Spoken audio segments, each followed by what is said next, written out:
Details చూస్తే హైదరాబాద్ లో traffic నియంత్రణకు పోలీసులు స్పెషల్ డ్రైవ్ నిర్వహించారు. రాంగ్ రూట్ లో వచ్చే వాహనాలపై ప్రత్యేకంగా దృష్టి సారించారు.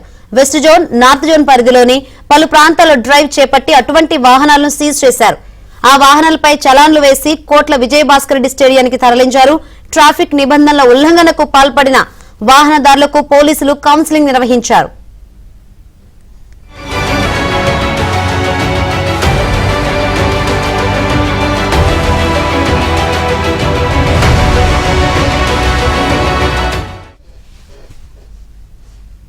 మరింత సమాచారాన్ని మా ప్రతినిధి శశి అందిస్తారు. హైదరాబాద్లో వాహనాల సంఖ్య పెరుగుతుంది, అలాగే ట్రాఫిక్ జామ్ కూడా అంతే స్థాయిలో పెరుగుతుంది. ఈ మధ్య కాలంలో ట్రాఫిక్ జామ్ గురించి పోలీసులకు పలు ఫిర్యాదులు అందాయి. అయితే ఈ ఫిర్యాదుల గురించి ఎక్సైజ్ చేసినటువంటి పోలీసులు ప్రధానంగా రాంగ్ రూట్లో వచ్చే వాహనాల వల్లనే ఎక్కువగా ట్రాఫిక్ జామ్ అవుతుందంటూ కూడా గ్రహించారు. అందులో భాగంగానే ఈ రోజు ఒక ప్రత్యేకమైనటువంటి డ్రైవ్ నిర్వహించారు. సుమారు 3 గంటల పాటు నగరంలో ఎక్కడికక్కడ డ్రైవ్ నిర్వహించి రాంగ్ రూట్లో వచ్చేటటువంటి వాహనాలను సీజ్ చేశారు. ఇలా సుమారు 1000 వాహనాల వరకు కూడా సీజ్ చేశారు. అయితే హైదరాబాద్లో ట్రాఫిక్ నియంత్రణకు ట్రాఫిక్ పోలీసులు ఏ విధమైన వ్యూహాలు అమలు చేయబోతున్నారో మనతో మాట్లాడడానికి ట్రాఫిక్ డీసీపీ ఉన్నారు. ఒకసారి మాట్లాడతాం. సార్ చెప్పండి, అసలు సుమారుగా ఈ డ్రైవ్ ఒక 3 గంటల పాటు కొనసాగింది. చాలా వరకు కూడా వైలేషన్ మీ కంటికి కనిపించాయి. నెక్స్ట్ తదుపరి మీ చర్యలు ఎలా ఉండబోతాయి? సో ఈరోజు రాంగ్ డైరెక్షన్లో వెహికల్ నడిపించే వాళ్ళ మీద డ్రైవ్ చేశాము. దాదాపు 3 అవర్స్ డ్రైవ్ చేస్తే మొత్తం హైదరాబాద్లో అరౌండ్ 1000 వెహికల్స్ వరకు మనం డీటైన్ చేశాము. సో ఇది అయిన తర్వాత వీళ్ళందరికీ కూడా కౌన్సిలింగ్ చేసి ఫైన్ వేసి పంపిస్తున్నాము, వార్నింగ్ ఇచ్చి పంపిస్తున్నాము.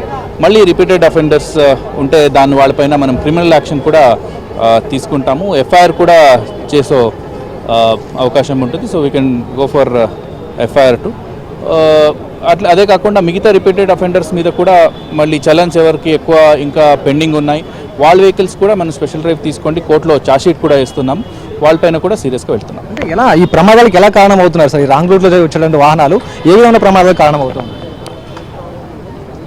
మనకు జంక్షన్ చాలా దగ్గర ఉంది, అక్కడ ఒక బైలేన్ ఉంటుంది. ఆ బైలేన్ నుంచి వచ్చిన వాళ్ళు ఇంత దగ్గర ఉంది కదా, ముందు వెళ్ళి ఎందుకు టర్న్ చేసుకొని రావాలి, షార్ట్కట్లో వస్తారు.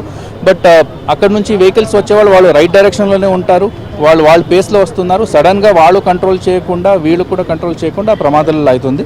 అదే కాకుండా వేరియస్ రీజన్స్ కూడా ఉంది. ర్యాష్ డ్రైవింగ్ ఉండొచ్చు, డ్రంక్ అండ్ డ్రైవింగ్ ఉండొచ్చు, అట్లనే కొన్నిసారి వెహికల్ ఫిట్నెస్ లేకుండా కూడా అవుతుంది. ఈ వర్షం వచ్చినప్పుడు కూడా చాలా జాగ్రత్తగా ఉండాలి, టైర్ ప్రెషర్స్ ఇవన్నీ చూసుకోవాలి. ఇట్లా వేరియస్ రీజన్స్తో మనకు యాక్సిడెంట్స్ అవుతుంది. దాన్ని కూడా అనలైజ్ చేసి ఏదైతే బ్లాక్ స్పాట్స్ ఉన్నాయి యాక్సిడెంట్, అది వేరే డిపార్ట్మెంట్ జిహెచ్ఎంసీ అండ్ మరి ఇతర డిపార్ట్మెంట్తో కోఆర్డినేట్ చేసుకొని దాన్ని కూడా రెక్టిఫై చేస్తున్నాం. గతంలో కూడా ఈ తరహా డ్రైవ్లు చాలా కొనసాగాయి, అయినప్పటికీ కూడా వైలేషన్స్ అలాగే కొనసాగుతున్నాయి. అయితే పట్టుబడిన ప్రతిసారి చలాన్స్ వేయడం లేకపోతే ఎంఏ యాక్ట్ కింద చిన్న చిన్న కేసులు పెట్టడం లాంటి జరిగాయి. అయితే ఈసారి ఇలాంటి తప్పులు రిపీట్ అయితే ఏం చేయబోతున్నారు? ఇలాంటి రిపీట్ అయితే డెఫినెట్లీ ఎఫ్ఐఆర్ చేస్తాము. ఎఫ్ఐఆర్ చేసి వెహికల్ కూడా డీటైన్ చేస్తాము. ఎఫ్ఐఆర్ చేస్తే డెఫినెట్లీ యూత్ కానీ వీళ్ళందరూ కూడా చాలా కాన్సిక్వెన్సెస్ ఉంటుంది. పాస్పోర్ట్ మీద ఎఫెక్ట్ ఉంటుంది, జాబ్ వెరిఫికేషన్ మీద ఎఫెక్ట్ ఉంటుంది. సో అందరికీ మన అపీల్ ఏమంటే అందరూ మీరు ట్రాఫిక్ రూల్ పాటించండి, వైలేట్ చేయకండి. ఈ మధ్యకాలంలో జంక్షన్లో కూడాను హెవీగా ట్రాఫిక్ జామ్ అవుతుంది. దగ్గరగా జంక్షన్ ఉండడం కూడా ఒక రకమైన కారణంగా చాలా మంది వాహనదారులు చెప్తూ ఉంటారు. ఈ జంక్షన్స్ ఇవన్నీ కూడా చాలా సంవత్సరం నుంచి ఈ వేరియస్ జంక్షన్స్ వచ్చింది.